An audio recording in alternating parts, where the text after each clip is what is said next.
بسم اللہ الرحمن الرحیم الحمد للہ رب العالمین والصلاة والسلام علی اشرف الانبیاء والمرسلین نبینا محمد وعلی آلہ واصحابہ ومن تبعہم بإحسان الی یوم الدین۔ باب الوقف۔ بلوغ المرام من ادلۃ الاحکام کے کتاب البیوع سے یہ باب الوقف ہے، یعنی وقف کا بیان۔ عن ابی ہریرہ رضی اللہ تعالیٰ عنہ، روایت ہے سیدنا ابو ہریرہ رضی اللہ تعالیٰ عنہ سے، ان رسول اللہ صلی اللہ علیہ وسلم قال کہ رسول کریم صلی اللہ علیہ وسلم نے فرمایا، اذا مات ابن آدم انقطع عنہ عملہ الا من ثلاث۔ جب ابن آدم کی موت ہو جاتی ہے یا آدم کا بیٹا مر جاتا ہے، یعنی کوئی بھی بنی نوع انسان کا شخص دنیا سے چلا جاتا ہے، انقطع عنہ عملہ، اس کے اعمال اس سے منقطع ہو جاتے ہیں، الا من ثلاث، مگر تین طرح کے یا تین اعمال کے۔ صدقۃ جاریۃ، صدقہ جاریہ، او علم ينتفع به، یا وہ علم کے جس کے ذریعے فائدہ اٹھایا جائے، او ولد صالح يدعو له، یا نیک اولاد جو اس کے لیے دعا کرتی ہو۔ رواہ مسلم، اس کو روایت کیا مسلم نے۔ یہ ہے وقف کا باب۔ وقف کیا ہے؟ وقف کا لفظی معنی ہوتا ہے رکنا یا روک لینا، ٹھیک ہے؟ تو یہ اس کی کیفیت یہ ہے کہ کسی بھی چیز کی ملکیت کو اپنے پاس رکھتے ہوئے اس کا جو نفع ہے اس کو عام لوگوں کے لیے اس کو کر دینا، ٹھیک ہے نا؟ اسی لیے اس کے لیے الفاظ ہیں تحبیس الاصل و تسبیل الثمرہ، تحبیس الاصل و تسبیل الثمرہ، یعنی اس کی اصل کو روک کے رکھنا اور اس کا جو ثمرہ ہے، یعنی جو اس سے منفعت حاصل ہو رہی ہے، اس کو عام لوگوں کے لیے کر دینا۔ اب آگے اس میں 2-3 حدیثیں آئیں گی اور ان حدیثوں کے ہی ترجمے میں اس کے جتنے فقہی احکامات اور جزیات ہیں وہ سارے کے سارے واضح ہوتے رہیں گے۔ البتہ اس حدیث سے یہ پتہ چلا کہ یہ وہ عمل ہے کہ جن کا میت کو دنیا سے جانے کے بعد فائدہ پہنچتا ہے۔ تو ظاہر ہے چونکہ باب ہے وقف کا، تو جو اس میں صدقہ جاریہ ہے وہ اس میں اس حدیث کے ساتھ، باب کے ساتھ جو حدیث کی مناسبت وہ ہے لفظ صدقہ جاریہ، کہ کسی شخص نے کوئی مسجد بنوائی، کوئی مدرسہ بنایا، کوئی ہسپتال بنوایا، کوئی پانی بنوایا، کوئی راستہ بنوایا، اور جب تک لوگ اس سے مستفید ہوتے رہیں گے اس کا عمل اور اس کا ثواب اس میت کو پہنچتا رہے گا۔ ساتھ میں جو ایثار ثواب لکھے جاتے ہیں تو یہ لکھنا ضروری ہوتا ہے؟ ہاں کوئی حرج نہیں، کوئی آدمی اگر لکھ لیتا ہے تو اس میں کوئی حرج نہیں۔ وعن ابن عمر رضی اللہ تعالیٰ عنہما قال اصاب عمر ارضا بخیبر، حضرت عبداللہ ابن عمر رضی اللہ تعالیٰ عنہ سے روایت ہے کہ رسول کریم کے انہ قال، وہ کہتے ہیں اصاب عمر ارضا بخیبر، عمر رضی اللہ تعالیٰ عنہ، عمر ابن خطاب رضی اللہ تعالیٰ عنہ نے پائی ایک زمین، کہاں؟ خیبر میں، اور اس زمین کا نام سمغ تھا، سمغ۔ فأتى النبی صلی اللہ علیہ وسلم یستعمرہ فیہا، تو وہ آئے اللہ کے رسول صلی اللہ علیہ وسلم کے پاس اس کے بارے میں مشورہ کرتے ہوئے۔ استعمرہ مطلب یہ ہے کہ مشورہ کرنے کے لیے۔ فقال، انہوں نے کہا یا رسول اللہ، اللہ کے رسول، انی اصبت ارضا بخیبر، میں نے خیبر میں ایک زمین پائی ہے، لم اصب مالا قط هو انفس عندي منه، میں نے آج تک ویسا مال نہیں پایا جو اتنا نفیس ہو، انفس نفیس سے، میرے پاس اس سے پہلے اتنا نفیس مال نہیں آیا۔ فقال، آپ نے فرمایا ان شئت حبست اصلها وتصدقت بها، اگر تم چاہو تو اس کی اصل کو روک کے رکھو اور اس کو تم صدقہ کر دو۔ تو اب آپ دیکھیے ایمان صحابہ کرام کا کہ حضرت عمر ابن خطاب کو زندگی میں سب سے نفیس چیز جو ملی ہے، تو آدمی سب سے پہلے اپنی اولاد کا سوچتا ہے، لیکن وہ اللہ کے رسول صلی اللہ علیہ وسلم کے پاس آ رہے ہیں اس کے مشورے کے سلسلے میں کہ اب میں اسے اللہ کے راستے میں کیسے خرچ کروں، کیونکہ اللہ نے قرآن میں کیا فرمایا تھا؟ لن تنالوا البر حتى تنفقوا مما تحبون۔ تو اب یہ ہے کہ صحابہ کرام اس معیار کو رکھتے تھے، اسی معیار پہ رہتے تھے کہ بھئی جو سب سے پسندیدہ چیز ہے وہ اللہ کے لیے خاص کرنی ہے، اللہ کے لیے دینی ہے۔ تو اب ان کے پاس ایک اچھی چیز میسر آئی تو اللہ کے رسول کے پاس آ گئے کہ اللہ اچھا، یہ پوری کی ساری زمین بہت بڑی زمین تھی، اور یہ ساری کی ساری زمین جو ہے وہ بہترین قسم کا باغ تھا، اور کہنے لگے کہ یہ اب میں کیا کروں؟ آپ نے فرمایا کہ اگر تم چاہو تو اس کی اصل کو اپنے پاس باقی رکھو اور اس کو صدقہ کر دو۔ تو یہ جو اس کی تعریف کی گئی نا، تحبیس الاصل، تو یہ لفظ گویا اس حدیث سے لیا گیا ہے، حبست اصلها، تو تحبیس الاصل، اس کی اصل کو اپنے اس کو روک کے رکھنا، یعنی اس کو کسی کی ملکیت میں نہ دینا۔ وتصدقت بها، اور اس کو تم صدقہ کر دو، یعنی اس کا جو محصول ہے اس کو تم صدقہ کر دو۔ اصل میں کیا ہے کہ انسان کو اپنی چیز سے ایک طرح سے اٹیچمنٹ تو ہوتا ہے، اور وہ یہ چاہتا ہے کہ آپ نے دیکھا ہوگا بہت سارے لوگ یہ خواہش کرتے ہیں کہ صاحب میری یہ چیز فلانے صاحب کو میں گفٹ کرنا چاہتا ہوں، لیکن وہ انشور کرنا چاہتے ہیں کہ صاحب میں آپ کو دوں لیکن آپ استعمال کریں تب۔ تو اور خود باپ بھی اپنے بچوں کو کوئی چیز دیتا ہے تو وہ بھی چاہتا ہے کہ اس کی قدر ہو اور وہ ضائع نہ ہو۔ تو اس اعتبار سے کوئی آدمی بھی اگر صدقہ کرنے والا ہے، کچھ وقف کرنا چاہتا ہے، تو اس کی دلی تمنا یہ ہوتی ہے کہ میری چیز کے ساتھ کوئی خرد برد نہ ہو، اسے باقی رکھا جائے اور اس سے لوگ مستفید ہوں۔ تو وقف میں یہی چیز ہے۔ ظاہر ہے صدقے کی بہت ساری، ایک فرض صدقہ ہے جو زکوٰۃ ہے، نفل صدقہ ہے جو عام ہم دیتے ہیں، اس میں یہ ہے کہ ہماری ملکیت سے چیز نکل گئی، اگلا اس کو بیچے، کھائے، کچھ کرے۔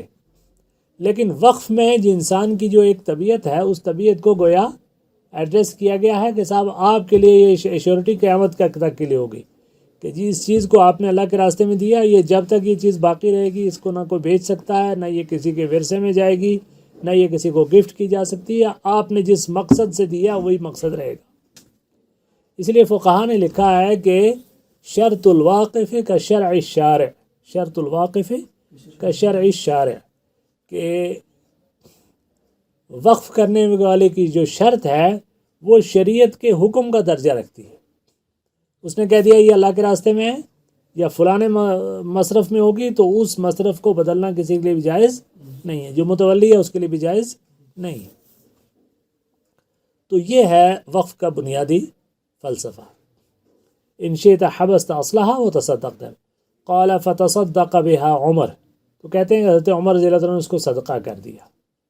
انہ، کس شرط پہ؟ انہ لا یباع اصلها ولا یورث ولا یوہب، کہ نہ اس کی اصل کو بیچا جائے گا، ولا یورث، اور نہ ہی اس کو وراثت میں کسی کو ملے گا، ولا یوہب، اور نہ وہ کسی کو ہبہ کیا جائے گا۔ فتصدق بها فی الفقراء وفی القربى، تو حضرت عمر نے اس کو فقیروں میں بھی اور اپنے قریبی رشتہ داروں میں بھی اس کو صدقہ کر دیا۔ وفی الرقاب، اور غلاموں کو آزاد کرانے میں، وفی سبیل اللہ، اور جہاد میں، وابن السبیل، اور مسافروں میں، والضیف، اور مہمانوں میں، مہمان نوازی، کوئی باہر سے آ رہا اس کی مہمان نوازی بھی اس خرچے سے ہو سکتی ہے۔ لا جناح علی من ولیها ان یأکل منها بالمعروف، اور جو اس کا متولی ہو اس پر کوئی گناہ نہیں ہے کہ اس سے بالمعروف طور پر کھائے۔ اب ظاہر ہے جو اس وقت کا متولی ہوگا، جو ناظر ہوگا، اس کو ہم لوگ متولی کہتے ہیں، عرب اس کو ناظر کہتے ہیں، تو ناظر جو ہے اس سے اپنا خرچہ، گویا وہ اگر مستقل اسی کا کام میں لگا ہے تو وہ اپنا خرچہ بھی اس سے لے سکتا ہے۔ وَيُطْعِمَ صَدِيقًا غَيْرَ مُتَمَوِّلٍ مَالًا، اور جو ولی ہے، جو اس کا متولی ہے، وہ معروف طریقے سے کھائے اور اپنے احباب کو بھی کھلا سکتا ہے، غیر متمول مالا، اور اس کو اپنا مال نہ بنائے، اپنی ملکیت نہ سمجھے۔ یہ متفق علیہ روایت ہے، واللفظ لمسلم، اور یہ لفظ جو ہے مسلم کے الفاظ میں۔ وفی روایت البخاری، اور بخاری کے الفاظ ہیں تصدق باصلھا، اس کی اللہ کے رسول نے کیا فرمایا کہ تصدق باصلھا، اس کے اصل کو صدقہ کر دے۔ ولا یباع ولا یوہب ولا ینفق ثمرتہ، نہ تو وہ بیچا جائے گا، نہ وہ کسی کو ہبہ کیا جائے گا، ولیکن ینفق ثمرہ، لیکن اس کا ثمرہ جو ہے وہ اللہ کے راستے میں خرچ کیا جائے گا۔ یہ اصل میں اسلام کا پہلا وقف ہے، اسلام کا پہلا وقف ہے۔ پہلا وقت تو اللہ کے رسول صلی اللہ علیہ وسلم کا ہے صحیح معنی میں، آپ کی جو بھی چیزیں ہیں وہ وقف ہے. مسجد نبوی آپ کا وقف ہے، اور جو مساجد وہ اللہ کے رسول صلی اللہ علیہ وسلم کا گویا وقف تصور ہوں گے. البتہ صحابہ کرام میں جو معروف وقف ہے وہ کس کا؟ حضرت عمر کا ہے. اور اس کی ایک اہمیت یہ ہے کہ حضرت عمر نے اپنے دور میں اس کا جو وقف نامہ لکھا ہے نا، اس کو عربی وقفیہ کہتے ہیں، وہ جو وقف نامہ ہے وہ ابھی تک پورا کا پورا وہ یعنی کتابوں میں محفوظ ہے. اور آج تک بھی وقف کے سلسلے میں جتنی بھی جو بھی قانون ہیں یا جو بھی فقہی جزیات ہیں، اس کا مصدر وہی حضرت عمر کا وقف نامہ ہے. اس میں انہوں نے جو بنیادی چیزیں متعین کی، اس میں سب سے پہلے چیز یہ ہے کہ اس کی اصل کو باقی رکھا جائے گا، سیکیور رکھا جائے گا، اس میں کوئی خرد برد نہیں ہوگی، اسے بیچا نہیں جا سکتا. اسے اس لیے علماء کا اجماع ہے اس بات پر کہ وقف کو بیچا نہیں جا سکتا. امام حنیفہ رحمہ اللہ کہتے ہیں جی بیچا جا سکتا ہے، لیکن ان کے جو امام یوسف وغیرہ جو ان کے شاگرد ہیں، ان کو وہ بھی اپنے استاد سے اختلاف کرتے ہیں کہ نہیں، اس کو بیچا نہیں جا سکتا.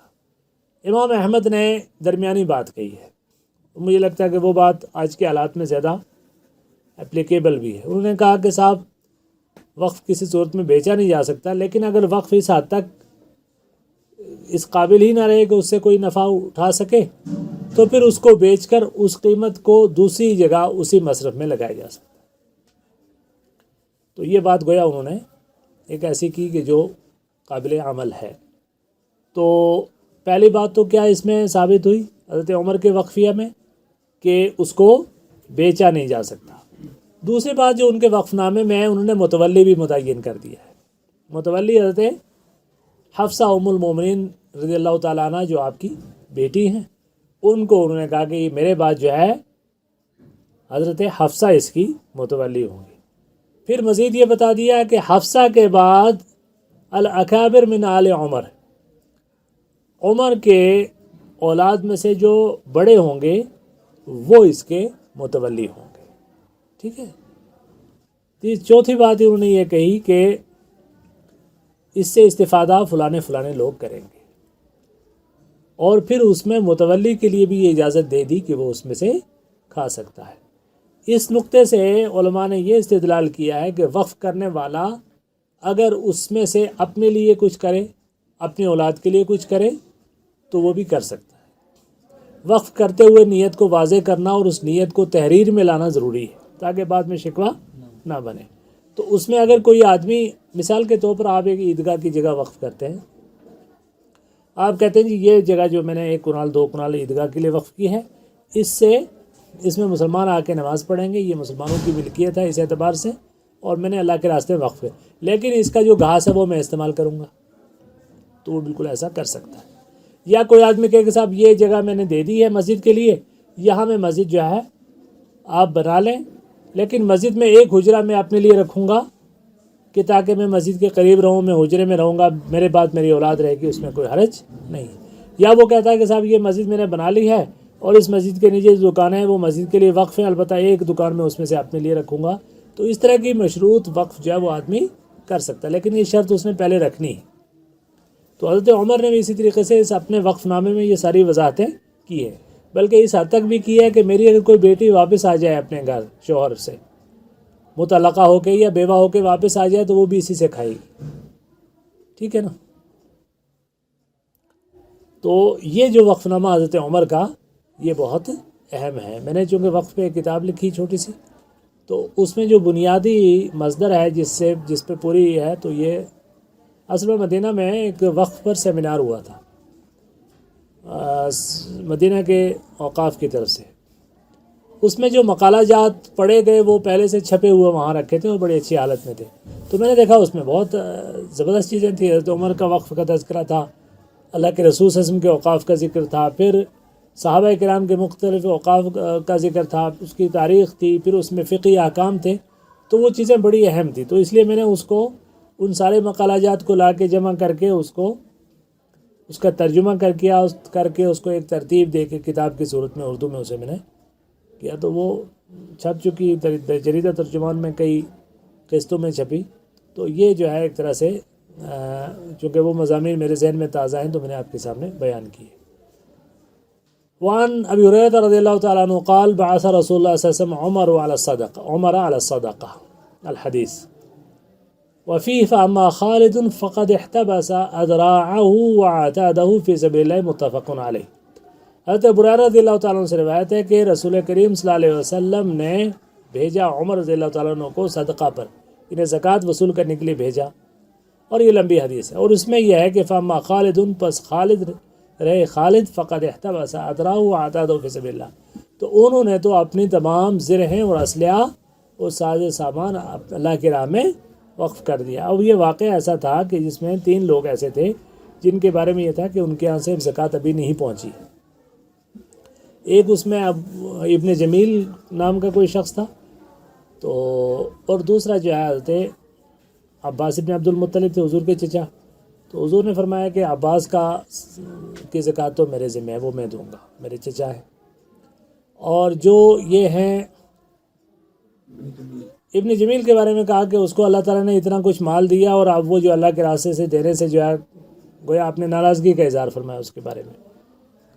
تو خالد کے بارے میں فرمایا کہ خالد کو مت چھیڑنا، چونکہ خالد کے پاس جو کچھ بھی تھا وہ سارا اس نے اللہ کے راستے میں وقف کر دیا ہے. اب یہاں پر اس حدیث سے 2 چیزیں پتہ چلتی ہیں. ایک تو یہ ہے کہ اگر کسی نے کوئی چیز کر دی ہے تو وقف کے اوپر زکوٰۃ نہیں ہوگی، وقف کے اوپر کوئی زکوٰۃ نہیں ہوگی، پہلا اصول یہ ہے. دوسری بات یہ ہے کہ صرف جو ہے موویبل اور اموویبل جو اشیاء ہیں، صرف اموویبل اشیاء ہی وقف نہیں کی جا سکتی، بلکہ موویبل اشیاء بھی جو ہے غیر منقولہ چیزیں بھی وقف کی جا سکتی ہے. کوئی اپنی تلوار، کوئی اپنی زرہ، کوئی اور کوئی چیز جو ہے اللہ کے راستے میں اگر وقف کرنا چاہتا ہے، کوئی اللہ کا بندہ گاڑی وقف کرے تاکہ بھائی صاحب یہ گاڑی آپ دینی دعوتی کاموں میں لگا سکتے ہیں. کوئی اپنی موٹر سائیکل وقف کر رہا ہے، کوئی اپنا گھوڑا اللہ کے راستے میں وقف کر رہا ہے، تو یہ آپ بھی اس طرح کی چیزیں بھی کر سکتے ہیں. جب تک وہ رہے گی تو وہ استعمال میں رہے گی جو آپ وقف کر رہے ہو. ٹھیک ہے. تو یہ وقف تو اسلامی تاریخ کا بہت ہی، یعنی ابھی آپ کو پتہ ہے منموہن سنگھ کی حکومت کے آخری جو سال تھا اس میں انہوں نے ایک سروے شائع کیا تھا. انہوں نے کہا تھا کہ ہندوستان کے اندر اتنا اوقاف ہے کہ اس کی آمدنی جو ہے وہ 13,000 کروڑ روپے انہوں نے بتایا، جو اس کا پوٹینشیل تھا. اس وقت آ نہیں رہی اتنی. انہوں نے کہا جو پوٹینشیل ہے اگر اس کو صحیح طریقے سے ڈیولپ کیا جائے، وقت ڈیولپمنٹ کونسل بھی بنائی کہ اس کو اگر ڈیولپ کیا جائے تو 13,000 کروڑ روپیہ آ سکتا ہے. اب آپ تصور کیجئے مولانا آزاد فاؤنڈیشن گورنمنٹ نے ایک بنائی، منسٹری آف ایجوکیشن کے تحت تھی، اور مولانا آزاد فاؤنڈیشن طالب علموں کو دیتی تھی وظیفے تعلیم کے لیے. اب تو اس سال وہ بند کر دی ہے، لیکن اس کا جو ہائیسٹ جو اس کا بجٹ بنا تھا شاید کوئی 11 کروڑ روپے تھا، اور وہ بہت بڑا مانا جاتا ہے. جی 11 کروڑ روپے آیا ہے مسلمان طلبہ کو پڑھنے کے لیے، تو وظیفہ دیا جائے گا. اس کے برعکس گورنمنٹ خود یہ تسلیم کر رہی ہے کہ اتنے بڑے اوقاف ہیں مسلمانوں کے پاس کہ جن کو اگر وقف کیا جائے اور ان کو جو ہے ڈیولپ کر کے اس کو کرائے پر یا اس کو آمدنی پر لگایا جائے تو 13,000 کروڑ روپے سالانہ منافع ہو سکتا ہے. اس لیے یہ جو ہے ایک بڑا سالڈ قسم کا مسلمانوں کے پاس ایک انکم کا ذریعہ ہے. لیکن مسلم دور میں ہوا بہرحال اسے وقف کیا گیا، لیکن آج تو لوگ وقف نہیں کر رہے ہیں. اس وقت ہندوستان میں مسلمانوں نے وقف کے چیز کو بھول ہی گئے. تھوڑی سی کوئی جگہ وقف کرتا ہے عیدگاہ کے لیے، مسجد کے لیے، تو پھر وہ لڑنا ہے، اس کی اولادیں لڑنا شروع کر لیتی ہیں. تو انہیں اللہ کے راستے میں دینے کے بعد پھر لڑائی بھی شروع ہو جاتی ہے وہیں پر، اور مختلف قسم کے جو ہے وہ لوگوں کو تنگ کرنا شروع کر دیتے ہیں. تو جو خالص اللہ کے لیے. اس کے برعکس آپ دیکھیے ہندوؤں کے اوقاف، گنگا رام جو ہے وہ اس کا دلی میں اور لاہور میں جو اس کے اوقاف ہے ہندوؤں کے جو ہاسپٹل ہیں، گنگا رام ہاسپٹل دلی میں بھی ہے، لاہور میں بھی ہے. اسی طریقے سے کالج ہیں، کتنے کالج ہیں دلی میں جو ہندوؤں کے اوقاف ہیں، جن کے یہاں کوئی شریعت نہیں کچھ نہیں، لیکن ان کے مالدار لوگوں نے دان کے طور پر. اسی طریقے سے دھرم شالے ہوتے ہیں، پاٹھ شالے ہوتے ہیں، یہ سب جو ہے وہ لوگ اپنے عقیدے کے مطابق وقف کرتے ہیں. لیکن مسلمانوں نے وقف کرنا بالکل چھوڑ دیا. اگر کوئی بندہ اپنے کوئی چیز خریدتا ہے، جیسے مثال کے طور پہ کوئی گھر بناتا ہے، گاڑی لیتا ہے، تو وہ اپنے ذہن میں مطلب اس کو نا مطلب پبلک نہ کرے لیکن اپنے ذہن میں رکھ لے کہ اگر کسی کو کوئی مریض ہوگا، کوئی زخمی ہوگا، کوئی کسی قسم کی ضرورت پڑی تو ایک طریقے سے میں اپنی گاڑی اس طریقے سے وقت کرتا ہوں. تو یہ وہاں بالکل کر سکتا ہے، بہت ثواب ہے اس کا. پبلک اگر وہ نہیں کرتا ہے کسی وجہ سے کہ بہت زیادہ لوگ دعوے دار ہو جائیں گے اور جھگڑا ہو جائے گا تو کر سکتا ہے، لیکن اسے چاہیے کہ وہ اپنے ورثاء کو، اپنے بچوں کو کم از کم اپنی اس نیت سے آگاہ کر دے، تاکہ وہ بھی خدا نخواستہ اگر اس کی موت ہو جاتی ہے تو کم از کم ان کو یہ پتہ چلے کہ ہمارے والد نے یہ نیک نیت کیے تھی. سبحانک اللہم و بحمدک نشہد ان لا الہ الا انت نستغفرک ونتوب الیک.